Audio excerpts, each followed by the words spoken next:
అద్భుతమైన వీడియోలు ఖడ్గం మినిస్ట్రీ అనే ఈ ఛానల్లో బైబిల్కి సంబంధించిన ఇలాంటి లేటెస్ట్ వీడియోస్ అప్డేట్స్గా వస్తాయి. ఈ ఛానల్ని సబ్స్క్రైబ్ చేసుకుని వాళ్ళు సబ్స్క్రైబ్ చేసుకోండి, తెలియని వారికి షేర్ చేయండి. ఇవి సండే స్కూల్ పిల్లలకును, విశ్వాసులకును, సేవకులకును బైబిల్ని అర్థవంతంగా చదవటానికి, బోధించటానికి కూడా ఎంతగానో సహాయపడతాయి. ఆల్రెడీ ఈ వీడియోలన్నీ ఈ ఛానల్లో రెఫరెన్స్తో సహా వివరంగా ఉన్నాయి. చూడండి, బైబిల్ని అర్థవంతంగా చదవండి. బైబిల్ గ్రంథంలో చేసిన తప్పును చక్కదిద్దుకున్న ముగ్గురు వ్యక్తులు ఉన్నారు. వాళ్ళు తప్పు చేశారు, దాన్ని అంతటితోనే పెట్టుకోకుండా సరి చేసుకున్నారు, చక్కదిద్దుకున్నారు. వాళ్ళెవరో చక్కగా విందాము. హెస్కేల్ గ్రంథము 18వ అధ్యాయము 22వ వచనంలో ఏమనున్నది అంటే, దుష్టులు మరణము నొందుట చేత చూసావా? ఈ మాటలో హెస్కేల్ గ్రంథం 18:22లో దేవుడు ఏమంటున్నాడు అంటే, దుష్టులు మరణము నొందుట నాకేమాత్రమా సంతోషం కలుగునా?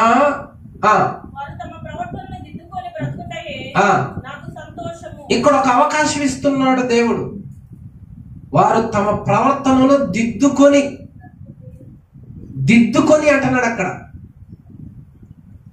ఏ వ్యక్తి అయితే తమ తప్పును తెలుసుకొని తాన్ని దిద్దుకుంటాడో అతడు బ్రతుకుతాడు, జీవముతో ఉంటాడు. హల్లెలూయా. అర్థమైందా? అంటే దిద్దుకో అని దేవుడు చెబుతున్నాడంటే అవకాశం ఇస్తున్నాడు అని అర్థం. తప్పులు చేస్తా ఉంటాం కానీ దిద్దుకోరు కొంతమంది. ఆ తప్పునే ప్రతిసారి రీపీట్ చేసుకుంటూ ఉంటాం. మనందరం తప్పును దిద్దుకునే వాళ్ళగా ఉండాలి కానీ కప్పుకునే వాళ్ళగా, తప్పులు చేసే విధంగా, మాటి మాటికి దానిలోనే నడిచే విధంగా ఉండకూడదు. బైబిల్ గ్రంథంలో ముగ్గురు వ్యక్తులు తమ తప్పును దిద్దుకున్నట్లుగా మనం చెప్పుకుందాం. ఆ తప్పును దిద్దుకున్న తర్వాత దేవుడు వాళ్ళని ఏ విధంగా కాపాడాడో, రక్షించాడో కూడా చెప్తాను. అందులో మొట్టమొదటిసారిగా ఆదికాండము 41వ అధ్యాయము 9-10 వచనాలు. అప్పుడు పానదాయకుల అధిపతి నా తప్పును జ్ఞాపకం చేసుకుంటున్నాను. ఎవరంటున్నారు ఈ మాట?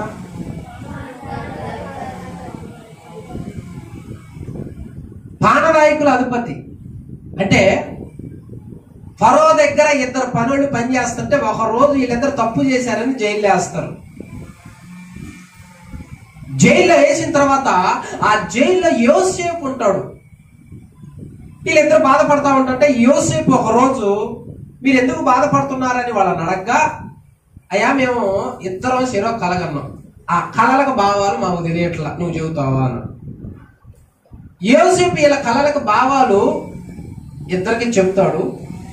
ఒక వ్యక్తి జీవితంలో నెరవేరుద్ది, ఇంకొక వ్యక్తి జీవితంలో నెరవేరుద్ది. ఇద్దరు వ్యక్తుల జీవితంలో కళల భావాలు ఆయన ఏం చెప్తాడు అదే నెరవేరుతుంది. అందులో ఒక వ్యక్తి ఏమో 3వ దినాన్ని చచ్చిపోతాడు, ఇంకో వ్యక్తి 3వ దినాన తన ఉద్యోగం తనకు వస్తుందని చెప్పాడు. ఆ ఉద్యోగం తనకు వచ్చేది ఎవరికయ్యా అంటే పానదాయకుల అధిపతి రాజుగారికి గిన్నెను ద్రాక్షారసాన్ని అందించే ఉద్యోగం నీది మరలా వస్తుందని చెప్పాడు.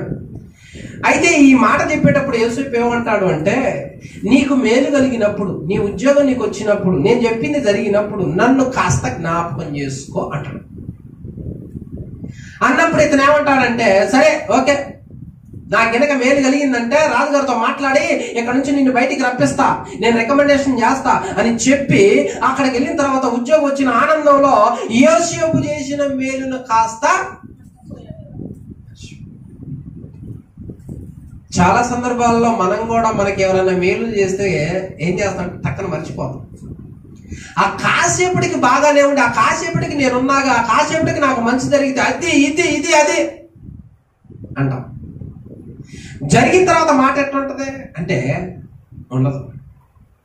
ఇప్పుడు మాట్లాడింది ఒకటి, ఆ తర్వాత మనం మాట్లాడేది ఒకటి, ఇప్పుడు చెప్పేది ఒకటి, ఇప్పుడు వాగ్దానం ఇచ్చేది ఒకటి, ఇప్పుడు మాట ఇచ్చేది ఒకటి, ఆ తర్వాత మన ప్రవర్తన వేరుకుంటుంది. ఇప్పుడు అలా చేయకూడదు. మనకు మేలు చేసిన వాళ్ళని కనుక మర్చిపోతే లేఖనం ఏమంటుందో చూడండి. దినవృత్తాంతముల 2వ గ్రంథము 32వ అధ్యాయము 25వ వచనం.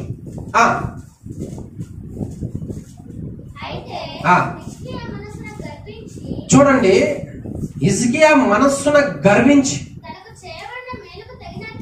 తనకు చేయబడిన మేలుకు తగినట్లు ప్రవర్తింపనందున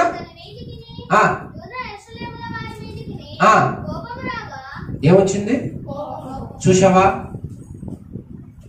హిజ్కియా తనకు ఏ మేలైతే చేయబడిందో దాన్ని మర్చిపోయాడు, దాన్ని జ్ఞాపకం చేసుకోవటంలా, ఆ మేలుకు తగ్గట్టు ప్రవర్తించట్లా, కృతజ్ఞత చూపించట్లా, కృతజ్ఞత భావం లేని వాడిగా హిజ్కియా ఉన్నాడు. ఎవరైతే ఈ భావంతో ఉంటారో, చేసిన మేలును మర్చిపోతారో వాళ్ళ మీదకి ఏమొస్తుందంటే దేవుని కోపం, నష్టం వస్తుంది, శ్రమ వస్తుంది, ఇబ్బంది వస్తుంది. అది తెచ్చుకోకూడదు మనం. హల్లెలూయా, అర్థమైందా? ఇప్పుడు ఈ పానదాయకుల అధిపతి యోసేపునైతే మర్చిపోయాడు మొత్తానికి. మనల్ని కూడా చాలా మంది మర్చిపోయి ఉండొచ్చు. అయ్యా నేను చాలా మందికి మంచి చేశాను, నన్ను మాత్రం వాళ్ళు జ్ఞాపకం చేసుకుంటారు. బాధపడొద్దు, వాళ్ళ మెడలో ఉంచాలని నిన్ను దేవుడు నీకు సహాయం చేపిస్తాడు, నీ పట్ల కార్యం ఖచ్చితంగా చేపిస్తాడు, దేవుడు మర్చిపోడు. ఒకవేళ మనకి ఎవరైనా మేలు చేస్తే మర్చిపోయామేమో, ఆ విషయంలో దేవుని కోపం మన మీదకి రాకుండా చూసుకోండి. ఎందుకంటే క్రైస్తవుడు కృతజ్ఞత కలిగి ఉండాలి. అది అంటేనే మర్చిపోకూడదు. ఆ అవసరానికి తగ్గట్టు ఎన్నో మాట్లాడి అవసరం తీరిపోయిన తర్వాత అతన్ని పక్కన పెట్టకూడదు, అతను నిర్లక్ష్యం చేయకూడదు, అతని ముఖాన్ని ఎడముఖం పెడముఖంగా ఉండకూడదు, అతని ముఖం వైపు. ఇప్పుడు ఈ వ్యక్తి ఏంటంటే కొంతకాలం అలాగనే ఉన్నాడు. సమయం వచ్చింది ఏంటి అంటే ఆ దేశం మీదకి ఇంకా కొద్ది దినాలలో 7 సంవత్సరముల కరువు రాబోతుంది. ఆ 7 సంవత్సరాల కరువులో వాళ్ళు ఎట్లా కాపాడుకోవాలి ఎవరికి తెలియదు. రాజుగారికి అయితే దేవుడు కళలు చూపించాడు, ఆ కళకు బాగా అర్థం కావట్లేదు. ఇప్పుడు చిక్కొచ్చి పడదు. ఆ కళ బాగా ఏమిటి అనగా రాబోయే 7 సంవత్సరాలలో భయంకరమైన కరువు ఆ దేశం మీదకి రాబోతుంది. ఈ కళక భావం చెప్పగలిగిన వాడు ఒక్కడే ఒకడు సమర్థుడు. ఎక్కడున్నాడంటే చెరసాల్లో ఉన్నాడు, జైల్లో ఉన్నాడు. ఇప్పుడు ఈ వ్యక్తి అతను మర్చిపోయాడు. ఈ వ్యక్తి కనుక ఇప్పుడు జ్ఞాపకం చేసుకొని అతను బయటికి రప్పించకపోతే రాబోయే ఉగ్రతలో వీళ్ళకి తిండి లేదు. అంటే ఇప్పుడు ఇతను జ్ఞాపకం చేసుకుని విడిపించే దాని మీద ఎవరి ప్రాణం ఆధారపడ్డది? అర్థమైందా? మనకు మేలు చేసిన వాళ్ళను మనం మర్చిపోతాం. కొన్ని సందర్భాల్లో వాళ్ళని జ్ఞాపకం చేసుకుని వాళ్ళ కష్టాలను తీర్చకపోతే మూలక తలరాయి వాళ్ళే అవుతారు రేపు. ఇప్పుడు యోసేపు జైల్లో ఉన్నాడు, ఇతనే ఉద్యోగం చేసుకుంటున్నాడు. రాజుగారికి ఒక కళ వచ్చి 2 కళలు వచ్చాయి. ఆ కళ భావం ఏమిటనగా రానున్న దినాల్లో 7 సంవత్సరాల కరువు వస్తుంది. ఆ కరువులో వీళ్ళని కాపాడుకోవాలంటే ఒక వివేక జ్ఞానం కలిగిన వాడు, ఆ కళకు భావం చెప్పగలిగిన వాడు, ఏం చేయాలో ఆలోచన చెప్పేవాడు రావాలి. ఆ వ్యక్తి ఏమో చెరసాల్లో ఉన్నాడు, ఈ వ్యక్తి ఏమో ఉద్యోగం చేసుకుంటా నాకు బాగానే ఉందిలే, నేను రక్షించబడ్డాలే, నా కుటుంబం బాగానే ఉందిలే అనుకుంటా ఉన్నాడు. కానీ మేలు చేసిన వాడిని మర్చిపోయాడు. వాడే రేపు నీకు మూలక తలరాయి, వాడే రేపు నిన్ను రక్షించేది, వాడే రేపు నీకు దిక్కు అన్న సంగతి మర్చిపోయాడు. ఇప్పుడు రాజుగారు కళ వచ్చిందిరా, ఏం అర్థం కావట్లే, అందరూ విలువలు అంటే ఎవరు చెప్పట్లే. కళ చెప్పకపోతుండే సరిగే ఇప్పుడు జ్ఞాపకం చేసుకుంటున్నాడు పానదాయకుడు, నేడు నా తప్పిదమును అది సంగతి. ఈ పరిస్థితుల్లో కూడా జ్ఞాపకం చేసుకొని చేసిన తప్పు దిద్దుకోకపోతే, పలాని వ్యక్తి అక్కడ ఉన్నాడు, అతడే సమర్థుడు, అతను బయటికి రప్పించి అనకపోతే, అతనికి విలువ ఇవ్వకపోతే, అతనికి గౌరవం ఇవ్వకపోతే, అతను చేసిన మేలుకు ప్రతిగా మేలు చేయకపోతే, అతను పేదవాళ్లే దిక్కులేని వాళ్లే అని వదిలేస్తే, అతనికి బలగం లేదు, ఆస్తి లేదు అని వదిలేస్తే, రేపు వాడే మనకు దిక్కు, రేపు వాడే మనం పోషించేది, రేపు వాడే మనం రక్షించేది, రేపు అతనే మనకు కొరకు విజ్ఞాపన ప్రార్థన చేసేది, మన ప్రాణాలు కాపాడేది అతనే. అందుకనే చిన్న చూపు చూడొద్దు. మనకు మేలు చేసినోడు ఆస్తి లేనోడైనా, ఐశ్వర్యాలు లేనోడైనా, పేదోడైనా, మొరటోడైనా చిన్న చూపు చూడొద్దు, రేపు అతనే దిక్కు కావచ్చు.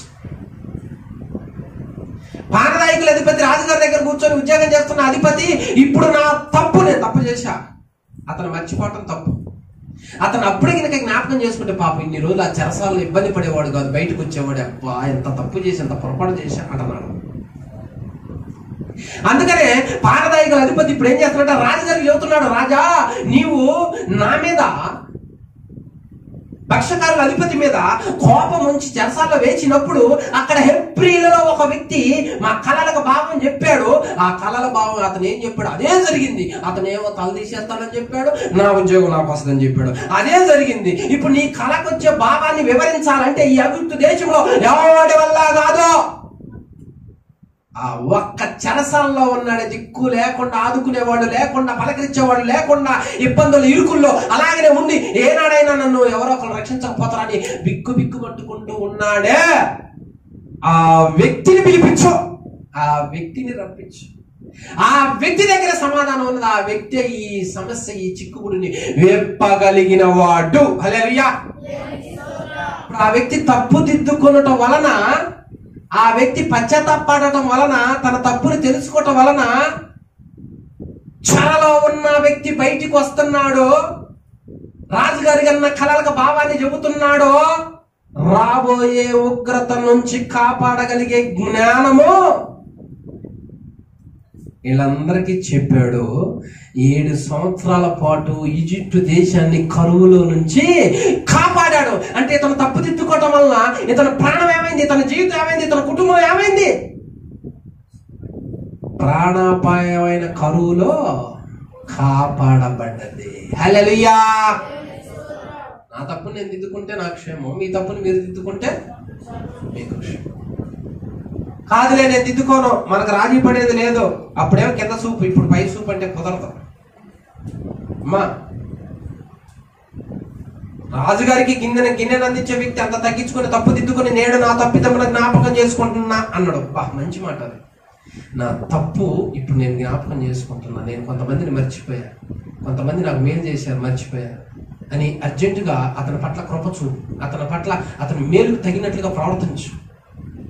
రేపు అతనే నీకు దిక్కు కావచ్చు, అతనే నీ కుటుంబాన్ని ఆదుకునే వ్యక్తిగా, అతనే నీ కొరకు ప్రార్థించే వ్యక్తిగా, అతన్నే దేవుడు ఎంపిక చేయొచ్చు. ఎవరిని నిర్లక్ష్యం చేయకూడదు.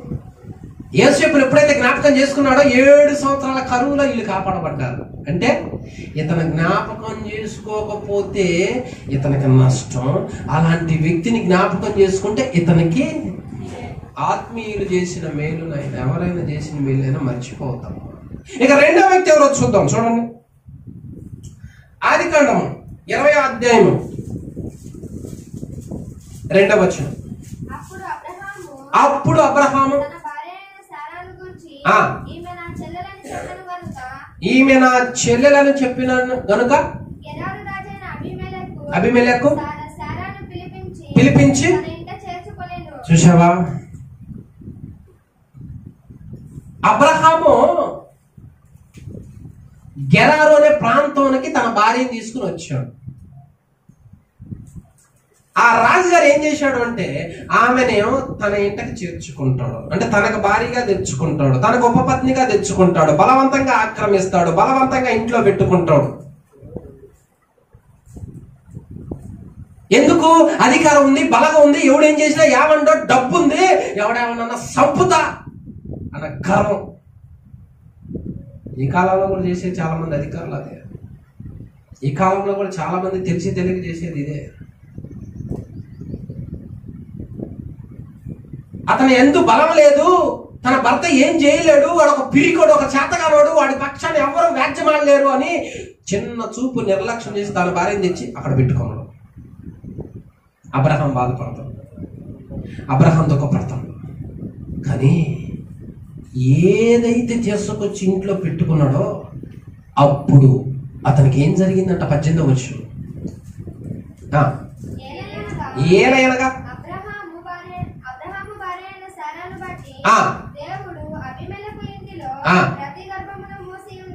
మూసేసి పెట్టిండు అక్కడ. అంటే అర్థం ఏంటి? ఇప్పుడు నీ ఇంట్లో ఉన్న ఆడవాళ్ళు కనాలి, నువ్వు ఫలించాలి, నీ రాజ్యం పెరగాలి అంటే నువ్వేం చేయాలా చెప్పలేండి? కనాలా. ఇప్పుడు ఏం చేయాలి అనా? శారాన్ని ఏం చేయాలి? మెదలకుండా వేరే ఆప్షను తెలియక కొంతమంది చేసేది అదే, వాళ్ళకి నష్టం తెచ్చుకునేదే తెచ్చుకుంటారు. కానీ లేఖనం ఏమంటున్నాడు? సామెతల గ్రంథం 6:32 బాగా చదవండి. సామెతల గ్రంథం 6:32. జారత్వం జరిగించువాడు చేయవాడు. అరే నీకు నాశనమేరా నాయన, నువ్వు సుఖం అనుకుంటున్నావు అంటున్నాడు దేవుడు. చూడు ఏమంటున్నాడు? అరే నువ్వు ఏం చేస్తున్నావు నీకు అర్థమవుతుందా? నువ్వు చేసే దాని మీద నీ స్వనాశనం ఉన్నది. ఐగుప్తు దేశమా గెరారు రాజా?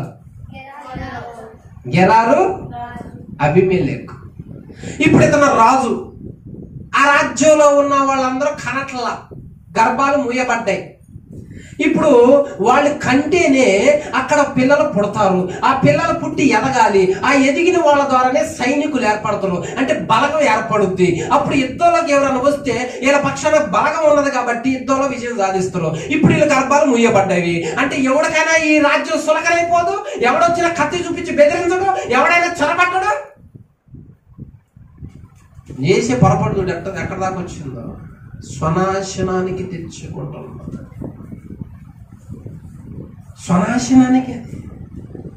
ఏదైనా రాజ్యంలో సైనిక బలం లేకపోతే ఎవడొచ్చినా భయపెడతాడు. మరి దేవుడు ఏం చేస్తున్నాడంటే నువ్వు చేసిన తప్పుకి నీ సైన్యం పెరగకుండా గర్భాలు మూయబడ్డాయి, నువ్వు అభివృద్ధి చెందకుండా అలాగనే ఉన్నాయి. అలా ఉంటే నీకు బలగా ఉండదు, ఎవరికైనా సులకనైపోతావు. ఇప్పుడు ఆలోచించుకో నువ్వేం చేయాలో, ఇప్పుడు నిర్ణయం తీసుకొని నువ్వేం చేయాలో.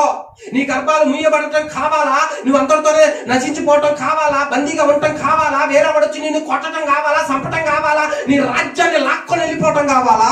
లేకపోతే నువ్వు పట్టింది వదిలివేయటం, తప్పుదిద్దుకోవటం కావాలా? ఆలోచించుకొని దేవుడు మెదలకుండా అతని చేతిలోనే పెట్టాడు ఈ సమస్య. హల్లెలూయా.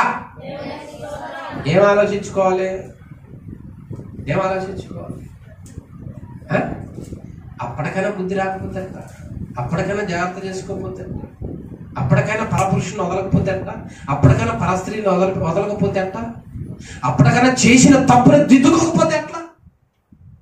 నా జీవముతోడు దుర్మార్గుడు మరణం పొందుతూ నాకు ఇష్టం లేదు, తన తప్పును దిద్దుకుంటే నేను ఇష్టపడతాను అంటున్నాడు కదా దేవుడు. అవకాశం ఇస్తుండగా ఒకసారి కొట్టి చంపొచ్చుగా, ఒకసారి శిక్ష రప్పించొచ్చుగా, ఒకసారి మసి చేయొచ్చుగా ఆ అబీమెలెకుని. మరి దేవుడు ఎందుకు అవకాశం ఇస్తాడంటే తెలియక చేసావు తప్పు, దిద్దుకో. తొందరపడ్డావు, ఆవేశపడ్డావు, ప్రాణం పోకముందే, నష్టం జరగకముందే దిద్దుకో అని అవకాశం ఇస్తున్నాడు దేవుడు. ప్రతి ఒక్కళ్ళకి అవకాశం ఇస్తాడు. ఎలా ఇస్తాడు?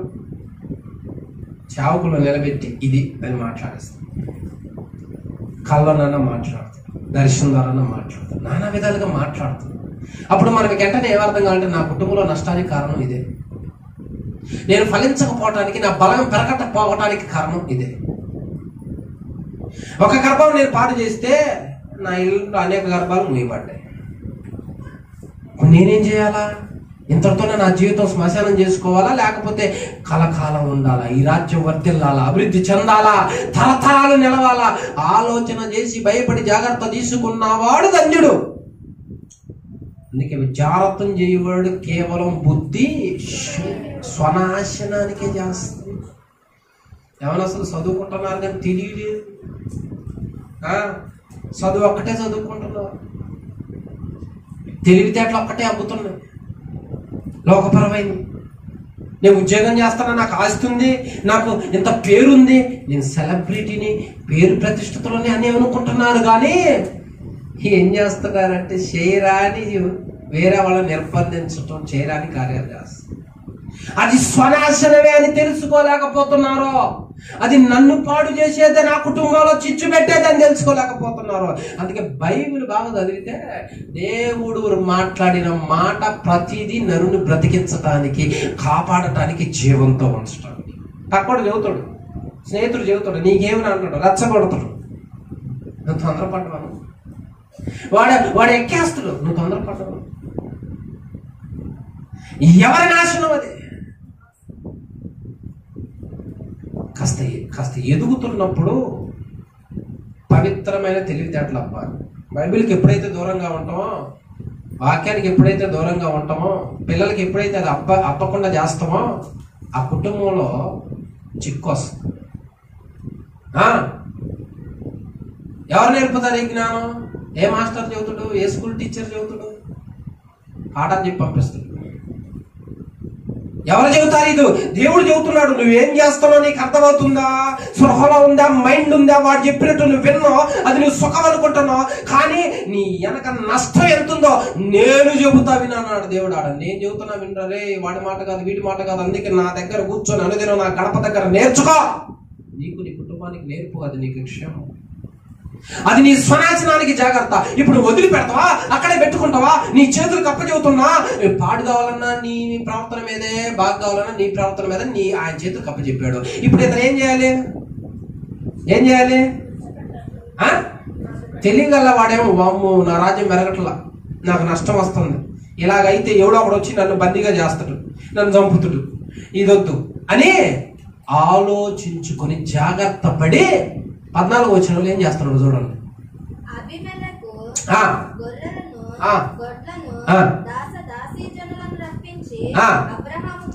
ఇచ్చి హల్లెలూయా. తప్పు దిద్దుకున్నాడా? అది అంత పెద్ద రాజ తప్పుని దిద్దుకున్నాడు. ఎందుకో తెలుసా? తను అంతటితోనే నశించిపోకూడదు, నాశనం కాకూడదు, స్వనాశనం ఉండకూడదు, బ్రతుకు ఆగిపోవాలి. ఈ తప్పుకి, నాశనానికి, నష్టానికి కారణం ఈ తప్పే, ఇది వద్దు అని ఎప్పుడైతే తప్పు దిద్దుకుని ఆమెను వదిలిపెట్టడానికి, పంపించటానికి, తన భర్తకి ఇయ్యటానికి ఇష్టపడ్డాడో 17వ వచనంలో ఏం జరుగుతుందో అబ్రహాము దేవుని ప్రార్థింపగా దేవుడు అబీమెలెకును భార్యను బాగు ఏమయ్యారు? అప్పుడు కన్నారా? అది సంగతి. తప్పును దిద్దుకున్నప్పుడు ఫలితం వచ్చింది, తప్పును దిద్దుకున్నప్పుడు ఆశీర్వాదం వచ్చింది, తప్పును దిద్దుకున్నప్పుడు మూయబడిన గర్భాలు తెరవబడ్డాయి. లేకపోతే రాజ్యం బోసిపోయినట్టుండేది. రాజ్యం ఎలా ఉండేది అంటే వెలవెలా పోయేది. యుద్ధ వీరులు లేరు, పెద్దోడికి సొలకని. ఇంట్లో బలం కలిగిన వాళ్ళు ఉండాల, రాజ్యంలో బలం కలిగిన యుద్ధ వీరులు ఉండాల. వాళ్ళు లేకపోతే ప్రతి వాడికి చొలకని. ఆ రాజుగారు తెలియకలవాడు, ఈ పరిస్థితుల్లో కనుక నేను సరిగ్గా ప్రవర్తించకపోతే నాకు, నా రాజ్యానికి కీడు, ఇంతటితో చాలు, ఈ తప్పు చాలు, జనాల మాటలైనా చాలు, వాడి మాటలకు పులికొల్పబడ్డ చాలు, నా తప్పుని సరి చేసుకుంటా, నా తప్పుని బాగు చేసుకుంటా, ఇక నేను దిద్దుకుంటా, నాకు బుద్ధి వచ్చింది అని ఎప్పుడైతే ఆ స్త్రీని బంధించబడ్డామని, వద్దమ్మా ఇంతకాలం జరిగింది చాలు తల్లా, నీకు దండమమ్మా అని పో అమ్మ, ఎక్కడి నుంచి వచ్చిన అటే పో తల్లా అని అప్పచెబుతామో, అప్పుడు మూయబడిన గర్భాలు పిల్లల్ని కన్నారు. హల్లెలూయా. అంటే ఇందును బట్టి మన జీవితంలో కొన్ని నష్టాలకి కారణం ఏమిటో ఆలోచించుకోండి. మనం ఎవరిని నిర్బంధించామో, ఎవరిని బలవంతం చేస్తాం. మన జీవితంలో కొన్ని నష్టాలు, అందుకే పట్టే సహవాసాలు పక్కనులైనా ఎవరైనా వాళ్ళ మాటలు కొన్ని ప్రేరేపించబడతాయి, కొన్ని చెడుకి దారి తీస్తాయి, వాళ్ళ మాటలు ప్రభావితం చేస్తాయి. వాళ్ళలో ఉంటే అలాగనే ఉంటుంది, అది మన స్వనాశనానికే దారి తీస్తుంది. ప్రతి ఇంటిలో కనపడాల్సింది దేవుని వాక్యము, వినపడాల్సింది దేవుని మాటలు, పాటలు. అప్పుడు అది పరిశుద్ధంగా ఉంటుంది. అవి లేకుండా నువ్వు ఇతర టీవీలు పెట్టి, సెల్ ఫోన్లు పెట్టి, ఏది బట్టి అది వినిపిస్తున్నావు అనుకో, వాళ్ళ మనస్సులు చెలించిపోతాయి, లోకం వైపు తిరుగుతాయి, మారిపోతాయి. ఆ రాజుగారి రాజ్యం అలాంటిదే. అందుకే వాళ్ళ మాటలే విన్నాడు, స్వనాశనం తెచ్చుకున్నాడు. ఎక్కడైనా ఆ గుంపులోంచి బయటికి రా, ఆ ఇంట్లోంచి బయటికి రా, ఆ ఇంట్లో ఉన్నది అది తీసేయి. అప్పుడు నీకేమైంది అంటే నీ స్వనాశనానికి కారణమైన ఏదైనా కానీ నువ్వు వదిలిపెడతావు. వద్దయా నాకొద్దు, నీవు నీ వంశం తరతరాలు అభివృద్ధి చెందాలని ఉన్నదా, అంతవటికే పులి స్టాప్. దీర్ఘాయుష్మంతుడు కావాలని ఉన్నదా, అంతవటికి ఆగిపోవాలని ఉన్నదా? ఏ నిర్ణయం తీసుకుంటున్నావు? మొట్టమొదటి ఏమో పానదాయకుల అధిపతి తప్పును దిద్దుకున్న తర్వాత 7 సంవత్సరాలు పోషించబడ్డాడు ప్రాణాలతో. ఈ రెండో వ్యక్తి ఏమో అబీమెలెకు తప్పును దిద్దుకుని సారమ్మను వదిలిపెట్టిన తర్వాత ఇతని రాజ్యము పిల్లల్ని అంటే తప్పు దిద్దుకున్న ప్రతి చోట ఏం జరుగుతుంది? ఒక కార్యం. నేను వదిలిపెట్టను, ఎవడొచ్చినా నేను వదిలిపెట్టను సవాల్ అను అనుకో, తర్వాత నీకు సవాలే ఉంటుంది. హల్లెలూయా. అందుకనే స్త్రీ అయినా పురుషుడైనా అదుపు తప్పి ప్రవర్తించినప్పుడు స్వనాశనం వస్తుంది. జాగ్రత్త, ఎప్పుడు ఆ పరిస్థితి తెచ్చుకోవద్దు. జనాలు ప్రేరేపిస్తారు, చూసే దృశ్యాలు ప్రేరేపించబడతాయి. వాటి వల్ల మనం అదుపు తప్పినప్పుడు ఇలాంటి పరిస్థితులు మనకు వస్తాయి. ఎప్పటికైనా తప్పును దిద్దుకుంటే దేవుడు ఏమంటాడంటే దీవిస్తున్నాడు. అక్కడ పానీలే తప్పు దిద్దుకున్నాడు, క్షమిద్దాం అంటున్నాడు. ఇతడు రెండో వ్యక్తి. ఎంతమంది అయిపోయారు ఇప్పుడు?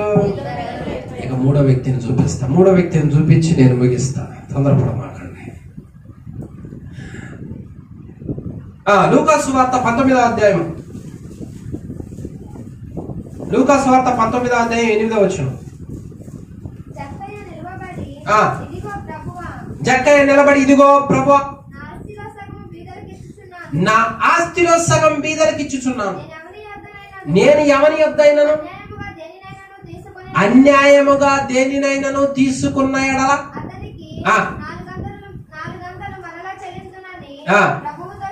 అంటే ఇప్పుడు తీసుకుంటా తీసుకోలేదా?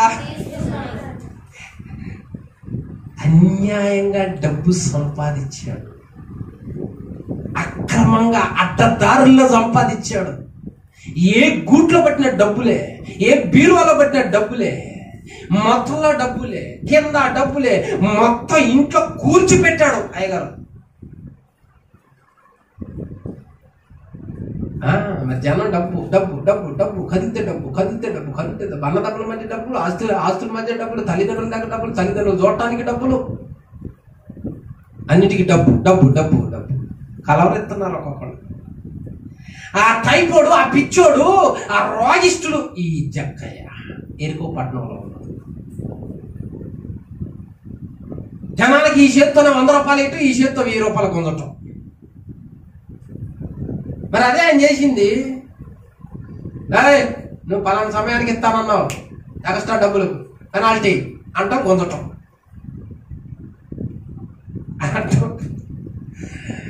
బంధువులే కంటే అమ్మ డబ్బు దగ్గర బంధువులు లేవు, బంధుత్వాలు లేవు, రక్త సంబంధాలు ఏమీ లేవు, డబ్బు డబ్బు అనేవాడు మానవత్వం లేనివాడు. ఈ కాలంలో కూడా అమ్మా ఇస్తావా సస్తావా, సస్తే సావు, నాకే నా డబ్బు,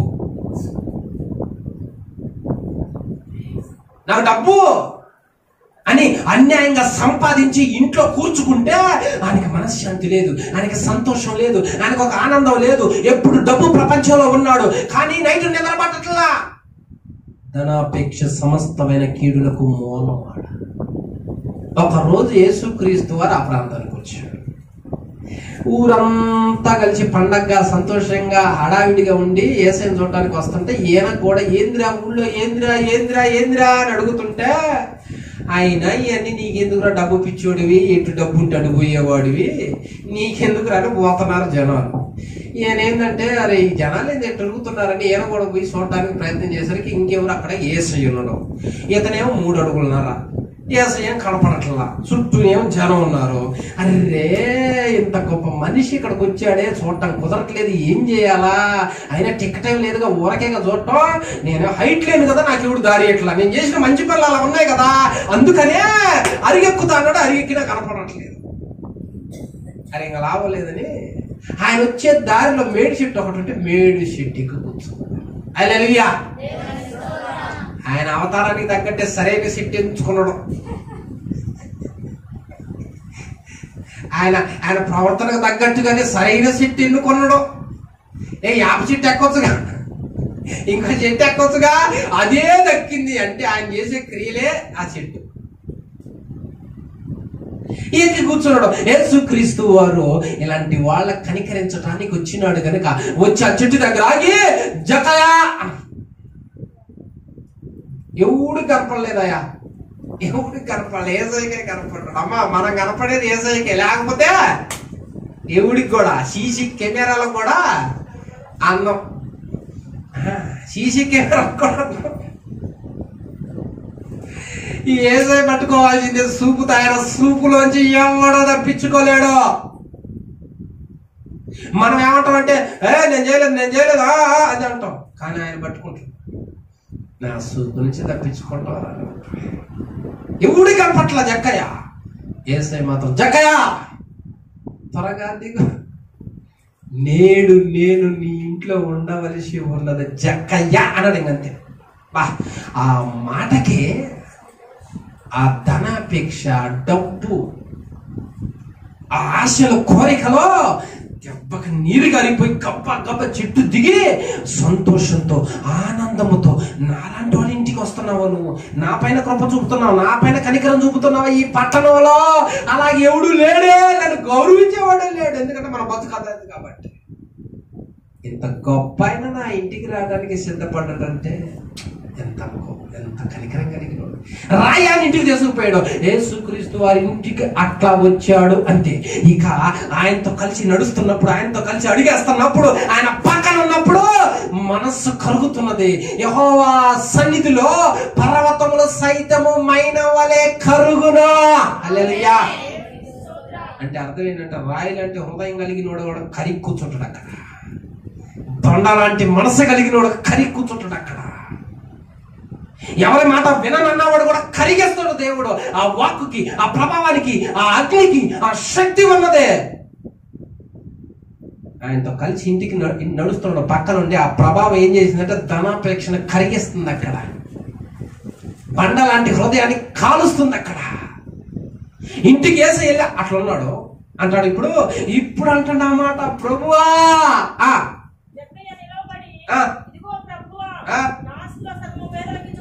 వామ్మో, జనాల ఆస్తిని సగం కొట్టేటివే తెలిసింది అప్పుడు దాకా. కానీ ఇటు ఎంత పెద్ద మాట అంటే అసలు ఎవడన్నా అంటాడా ఈ మాట? ననపిచ్చోడు ఉన్నాడు అంట ఆ మాట. ఇదిగో ప్రభువా. కూర్చున్నాడా నిలబడ్డా? నిలబడ్డా. అంత ధనవంతుడు కనీసం కూర్చున్న వాళ్ళు కూర్చున్నారు. ఏసై దగ్గరికి వస్తే ఎవడు నిలబడాలో ఎవడు కూర్చోవాలో అట్ట సరిగ్గా పెడతాడు. ఎవడు ఎక్కడ ఉంచాలా అట్టు ఉంచుతాడు. లేకపోతే కాలు మీద కాలేసుకొని ఆయన కొంతమంది ఇళ్ళకి పోయినప్పుడు కడుక్కోవడానికి నీళ్లు కూడా ఇలేదంట. ఈయన మాత్రం నిలబడి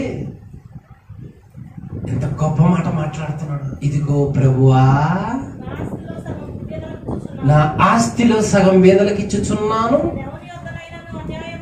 అన్యాయముగా తీసుకుని ఎడల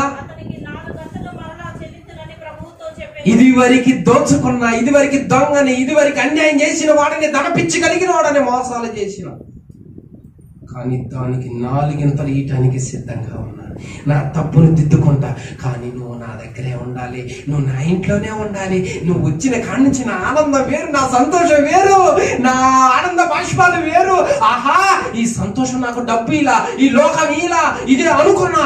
కానీ నా మనసు కరిగిపోయింది, నా రాయి కరిగిపోయింది, నా కఠినత్వం కరిగిపోయింది. కాబట్టి ఇదిగో ఇది నాకు వద్దు. ఈ ఆనందంలో అన్యాయం చేసినోడికి నా తప్పును దిద్దుకుని 4 గింతలు ఇస్తా ప్రభువా అన్నాడంట. హల్లెలూయా. మారు మనసు అంటే తప్పును దిద్దుకోవటం అంటే.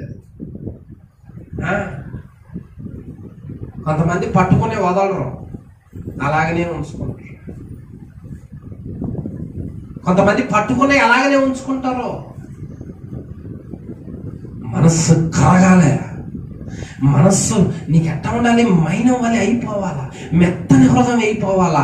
యేసు ఒక వ్యక్తి దగ్గరికి వచ్చాడు అంటే కఠినత్వమైన రాయి హృదయం నీకు ఉండకూడదు. కొంతమంది మారేమంటారు, అదే మాటలు అదే బాటలు. ఇదిగో కొంతమంది ఇదివరకు మందిరానికి రానప్పుడు అదే ప్రవర్తన, ఇప్పుడు అదే ప్రవర్తన. మాటలో చేంజ్ లేదు, కనికరం లేదు, దయ లేదు, జాలి లేదు, అదే కఠినత్వం. ఒకప్పుడు ఆ మాటలు ఉన్నాయా ఆయనలో? ఉన్నాయా? ఇప్పుడేం మాట్లాడుతున్నాడు? అతని జీవితంలో ఏ మాట అంటే భయంకరం అదే మాట్లాడుతున్నాడు. ఏ మాట మాట్లాడకూడదు ఆ మాటే మాట్లాడుతున్నాడు. ఇది కరగటం అంటే, ఇది చేంజ్ అంటే, ఇది మారు మనస్సు అంటే.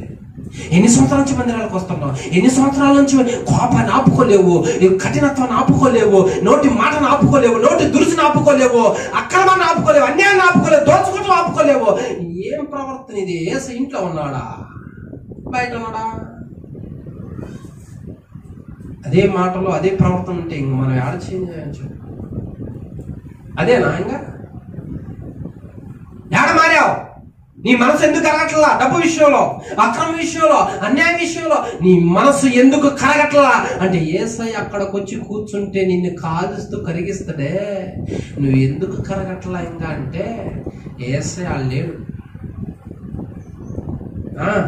యేసయ్య ఆడుంటే డబ్బు కన్నా విలువైంది చాలా ఉన్నాయి ఈ లోకం. ఆస్తుల కన్నా విలువైనవి చాలా ఉన్నాయి ఈ లోకం. వెండి బంగారాలు వాటితో సాటి కావు దేవుని వాక్యం ముందు. హల్లెలూయా. వెండి బంగారం ముందు ఏమి సాటి కావు?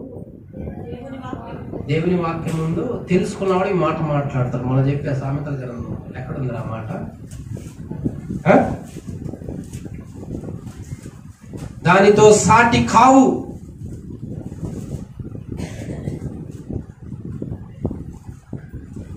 జ్ఞానము ముత్యముల కన్నా విలువైనది.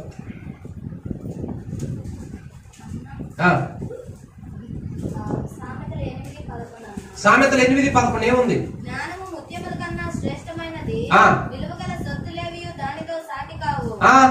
చూసావా ఎంత విలువైన సొత్తు అయినా జ్ఞానంతో సాటి కూడా కావు. మనమే డబ్బు నెత్తి మీద పెట్టుకుంటాం. అరే కాస్త జ్ఞానాన్ని సంపాదించాయా. విలువ కలిగిన సొత్తులు దాటితో సాటి కావు. అది నేర్పండి.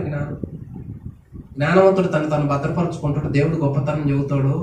ఎక్కడి నుంచి వచ్చాడు, ఎడిపోతున్నాడు ఎలా తెలుస్తుంటుంది. జ్ఞానం లేనివాడు ఎరగడం, ఆపదలో పడిపోతాడు. ఇప్పుడు సుఖమే చూసుకుంటాడు.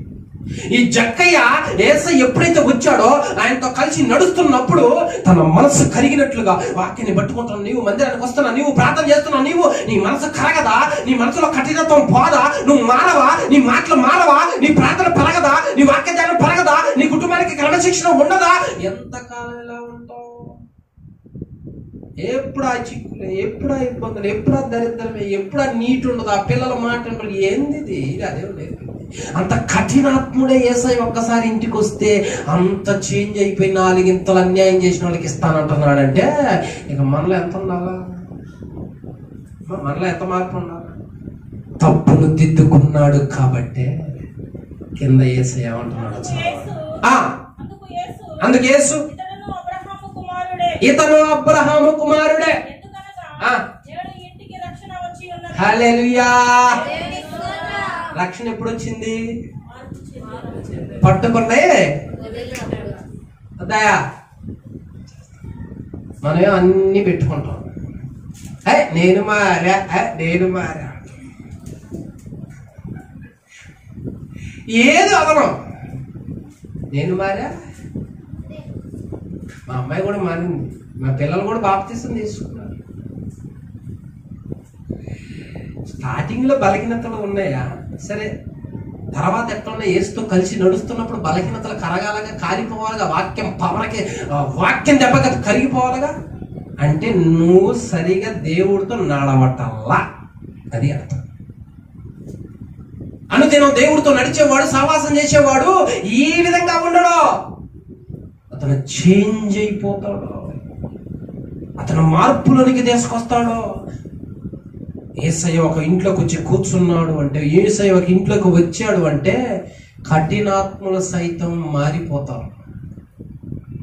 ఇప్పుడు ఆస్తి ముఖ్యం కాదంట, యేసే ముఖ్యం అంట. ఇప్పుడు ఐశ్వర్యం ముఖ్యం కాదంట, 4 ఇంతలన్న వెదగలుగుతానే సిద్ధం అని తేరుగా సాక్ష్యం చెబుతున్నాడండి. ఎక్కడైతే చెడ్డ పేరు కలిగి ఉన్నాడో అక్కడ ఆ సాక్ష్యం పలుకుతున్నాడు. అక్కడ మనం ఉన్న ఇళ్ళ దగ్గర మనకి ఏదమ్మా సాక్ష్యం చెప్పు? అరే వాడు మారినాడు, నేను చిన్నప్పుడు మారాడు, నేను పెద్ద అయిన తర్వాత కూడా వాడికి అదే. అందరికీ వందనములు. ఖడ్గం మినిస్ట్రీ వీడియోలకు సంబంధించిన బుక్కు ప్రింట్ అయి సిద్ధముగా ఉన్నది. మొదటి బుక్కు ఈ కనిపించే 30 అంశాల మీద ఉన్నది. కావలసిన వారు ఈ నెంబర్కు కాల్ చేసి ఆర్డర్ చేసుకొనగలరు. బైబిలులోని ఆదికాండం నుంచి ప్రకటన గ్రంథం వరకు ఉన్న 1126 కఠిన పదాలు రిఫరెన్స్ తో సహా వాటి అర్థాలు గల బుక్కు కావలసిన వారి క్రింది నెంబర్లకు కాల్ చేయండి. ఖడ్గం మినిస్ట్రీ అనే ఈ ఛానల్ ని వీక్షిస్తున్న మీ అందరికీ మా వందనములు. ఈ ఛానల్లో బైబిల్కి సంబంధించి ప్రతి కఠినమైన పదాలకు అర్థాలు వస్తాయి. కాబట్టి ఈ ఛానల్ ను సబ్స్క్రైబ్ చేయండి, లైక్ చేయండి, కామెంట్ చేయండి, షేర్ చేయండి.